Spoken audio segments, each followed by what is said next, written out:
મોરબીથી આ સમાચાર મળ્યા છે। હાઈકોર્ટમાંથી ઓર્ડર મળ્યા બાદ કરાઈ છે કાર્યવાહી। પોલીસ બંદોબસ્ત સાથે ડિમોલિશન હાથ ધરાયું છે। મોરબીમાં ધાર્મિક દબાણ હટાવતા તંગદિલી ભર્યો માહોલ સર્જાયો છે। જો કે હાઈકોર્ટમાંથી ઓર્ડર મળ્યો હતો અને ત્યારબાદ આ કાર્યવાહી કરાઈ છે, પરંતુ ધાર્મિક દબાણ છે તેને હટાવાયું છે, જેના કારણે લોકોની લાગણી પણ દુભાઈ છે। હાઈકોર્ટમાંથી ઓર્ડર મળ્યા બાદ કાર્યવાહી કરાઈ છે। પોલીસનો બંદોબસ્ત ગોઠવી દેવાયો છે, એટલે કે પોલીસ બંદોબસ્ત સાથે આ કાર્યવાહી કરવામાં આવી રહી છે। મોરબીમાંથી આ સમાચાર સામે આવી રહ્યા છે, જ્યાં ધાર્મિક દબાણ કરવામાં આવ્યું હતું, જેને હટાવી દેવામાં આવ્યું છે અને હટાવી દેવામાં એટલે કે ડિમોલેશનની કાર્યવાહી હાથ ધરાઈ છે અને ડિમોલેશન કરતા સમયે પોલીસનો ચાંપતો બંદોબસ્ત ગોઠવાયો છે, કારણ કે મામલો હાઈકોર્ટમાં ગયો હતો।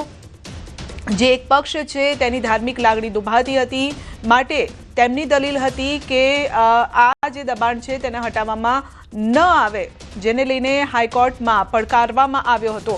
પરંતુ હવે સમાચાર સામે આવી રહ્યા છે કે ધાર્મિક દબાણને દૂર કરવા માટેની કાર્યવાહી શરૂ કરવામાં આવી છે। તો પોલીસ બંદોબસ્ત સાથે આ કાર્યવાહી શરૂ કરવામાં આવી છે। હાઈકોર્ટમાંથી ઓર્ડર મળ્યો હતો આ દબાણને દૂર કરવાનો, તો ગેરકાયદેસર હોય તે રીતે આ દબાણ લાગતું હતું અને જેના કારણે જ હાઈકોર્ટમાં આ મામલો ગયો અને ત્યારબાદ હાઈકોર્ટ તરફથી ઓર્ડર આપવામાં આવ્યો કે ભલે ગમે તે હોય, પરંતુ ગેરકાયદેસર વસ્તુઓ હોય તેને ચલાવી નહીં લેવામાં આવે, માટે એ ધાર્મિક દબાણને દૂર કરવાની કાર્યવાહી શરૂ કરાઈ છે। તો મોરબીમાંથી આ સીધા દ્રશ્યો મોરબીના આપ જોઈ શકો છો। દબાણ હટાવ ટીમ ત્યાં પહોંચી હતી અને તેની સાથે પોલીસ બંદોબસ્ત પણ જોવા મળી રહ્યો છે। અપડેટ મેળવીશું સંવાદદાતા રવિ પાસેથી। જી રવિ, ધાર્મિક દબાણને હટાવવાની કામગીરી અપડેટ શું? જી, આજ બપોરથી જ ધાર્મિક જે દબાણ છે તેને દૂર કરવામાં આવી રહ્યું હતું અને ધાર્મિક દબાણ દૂર થયાના અરસામાં એક ટોળું આવે છે અને ઘટના સ્થળે આવીને ટોળાએ પથ્થરમારો અને પોલીસ સ્ટેશનના બોર્ડ તોડવાની ઘટના સામે આવી છે અને અત્યારે વાતાવરણ તંગ બન્યું છે અને મોરબીની અંદર ચાંપતો પોલીસ બંદોબસ્ત ગોઠવી દેવામાં આવ્યો છે। 10 થી વધારે જેસીબી અને 15 થી વધારે ટ્રક સાથે આ ડિમોલિશન હાથ ધરવામાં આવ્યું હતું અને અત્યાર સુધીમાં 90% જેટલું ડિમોલિશન હાથ ધરવામાં આવ્યું છે અને અત્યારે એક ચોક્કસ સમુદાયના ટોળાએ પથ્થરમારો પણ કર્યો હતો અને જેની ઉપર પોલીસે અત્યારે કાર્યવાહી હાથ ધરી છે અને અત્યારે સ્થિતિ તંગ ને કંટ્રોલ કરવા માટે કવાયત હાથ ધરવામાં આવી રહી છે। જી, આ મામલો કેટલો જૂનો છે? હાઈકોર્ટ તરફથી શું કહેવામાં આવ્યું અને શા માટે આ હટાવવામાં આવ્યું? શું આ ગેરકાયદેસર દબાણ હતું એ જ એક મુખ્ય મુદ્દો હતો કે અન્ય કોઈ?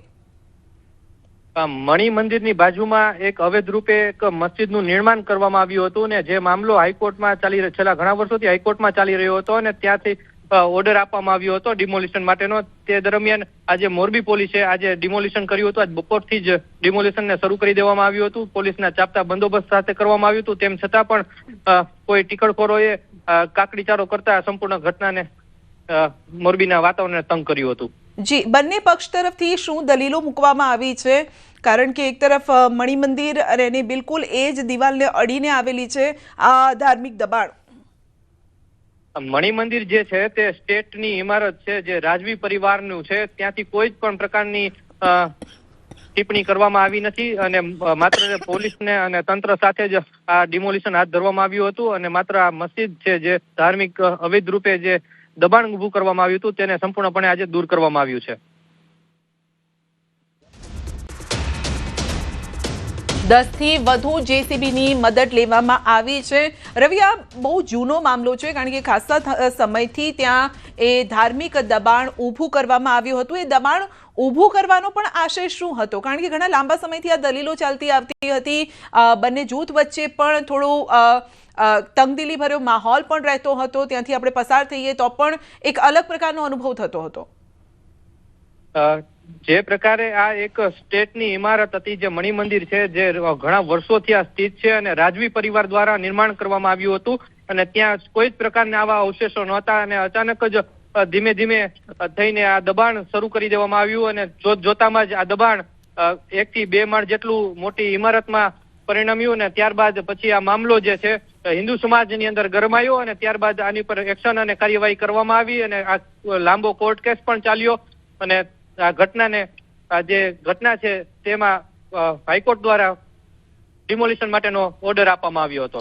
જી રવિ, કારણ કે હું પણ ત્યાં ગયેલી છું તો ખ્યાલ છે, કારણ કે મણિ મંદિરની અંદર જવાનો રસ્તો એ ગેટ એક્ઝેક્ટ ત્યાં જ છે, એટલે કે જેની આપ વાત કરી રહ્યા છો ધાર્મિક દબાણની જે ચોક્કસ સમુદાય દ્વારા ઊભું કરવામાં આવ્યું છે એ ગેટ પણ ત્યાં છે, એટલે ત્યાં જવા માટે પણ એ રસ્તેથી જ જવું પડે એ પ્રકારની પરિસ્થિતિ. એટલે આ પહેલા પણ આ પ્રકારના ઘર્ષણના અથવા તો તંગદિલીના અથવા તો અસમંજસ એકબીજાનો ઉભા થાય તે પ્રકારના બનાવો પણ બની ચૂક્યા છે.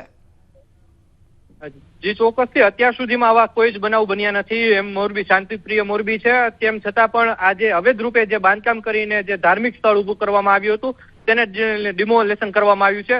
એવો કોઈ જ બીજો અત્યાર સુધીમાં બનાવ બન્યો નથી. પણ આ ડિમોલેશનને લઈને આજે જે યુવાનોમાં જે છે રોષ જોવા મળ્યો હતો અને તે લોકોએ પોલીસ સ્ટેશનના બોર્ડ ઉપર પથ્થરમારો અને બોર્ડ તોડ્યા હતા. જી, તો એ સમુદાયનું શું કહેવું છે, એમનો પક્ષ શું છે? શું પથ્થરમારો કરવાથી હાઈકોર્ટનો ઓર્ડર જે બદલાઈ જશે? તેમના સામાજિક આગેવાનો જે છે, તેમના મૌલવી છે, તે શાંતિ જાળવવા માટે અપીલ કરી રહ્યા છે. તેમ છતાં પણ યુવાનો જે છે ધાર્મિક દબાણ તોડવાને કારણે ઉશ્કેરાયા છે. અત્યારે તેમના સમાજ તરફથી કોઈ સ્ટેટમેન્ટ મળી રહ્યું નથી. જી રવિ, આના પરથી એવું લાગે છે કે કોઈ ચોક્કસ વ્યક્તિ દ્વારા અથવા તો એ સમૂહ દ્વારા યુવાનોને ઉશ્કેરવામાં આવતા હોય જેથી શાંતિપ્રિય ગુજરાતમાં, શાંતિપ્રિય મોરબીમાં આ પ્રકારની અઘટિત ઘટનાઓ ઘટે? મોરબી પોલીસની પકડ એટલી મજબૂત છે જેના કારણે કોઈ એવો અનિચ્છનીય બનાવ ન બને અને જે સ્લીપર સેલ છે તે પણ એક્ટિવ કરી દેવામાં આવ્યા છે. હાલ કોઈ એવી સ્થિતિ અત્યારે દેખાઈ રહી નથી જેના કારણે આ મોરબીની અંદર આવા કોઈ પ્રશ્નો ઉદ્ભવે. જી રવિ, પરંતુ આ જે ટોળું છે એ પથ્થરમારો કરવા સુધી આવી પહોંચ્યું અને પથ્થરો પણ ફેંક્યા, તો ત્યાં સુધી પહોંચ્યું કેવી રીતે? કોઈનો દોરી સંચાર હોય તો જ એ ત્યાં સુધી પહોંચ્યા હોઈ શકે છે. ધાર્મિક લાગણી દુભાઈ એ વાત અલગ છે, પરંતુ કોઈનો દોરી સંચાર અહીંયા હોઈ શકે છે એ વાત કદાચ નકારી ન શકાય.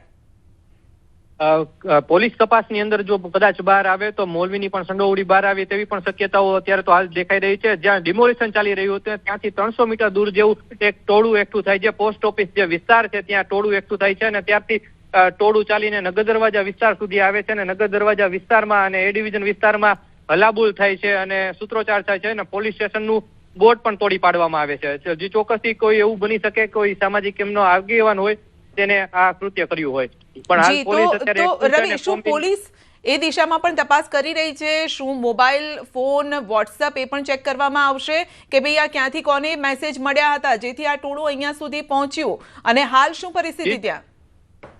જે ચોક્કસથી જે અત્યારે જે સ્થિતિ છે તમામ પોલીસ છે અત્યારે કોમ્બિંગમાં જોડાઈ ગઈ છે. અલગ અલગ જે વિસ્તારના પીઆઈઓ છે તેને અલગ અલગ સ્પોટ ઉપર ધ્યાન રાખવા માટે રાખી દેવામાં આવ્યા છે અને સમગ્ર મોરબીનો જે સેન્સિટિવ વિસ્તાર છે, જે એક ચોક્કસ વિસ્તાર છે તેની અંદર અત્યારે પેટ્રોલિંગ શરૂ કરી દેવામાં આવ્યું છે અને મોટી સંખ્યામાં પોલીસ સાથે અત્યારે કોમ્બિંગ હાથ ધરવામાં આવી રહ્યું છે. જી, અને કેટલો સમય આ હજુ આ દબાણને હટાવતા થશે?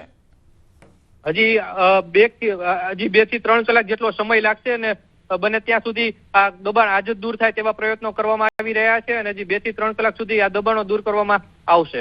જો વધુ ફોર્સની જરૂર પડે તો પણ તૈયારી છે પોલીસની? અત્યારે જે હાલ જોતા એવું લાગી રહ્યું છે સતત પોલીસ કાફલો અત્યારે નગર દરવાજા વિસ્તારમાં આવી રહ્યો છે. સતત પોલીસ બંદોબસ્ત અત્યારે ખડકાઈ ગયો છે અને કોમ્બિંગ સતત શરૂ કરી દેવામાં આવ્યું છે જેને લઈને એવું લાગી રહ્યું છે પોલીસની પકડ અત્યારે સેન્સિટિવ વિસ્તારોમાં છે. જી રવિ, આપનો આભાર.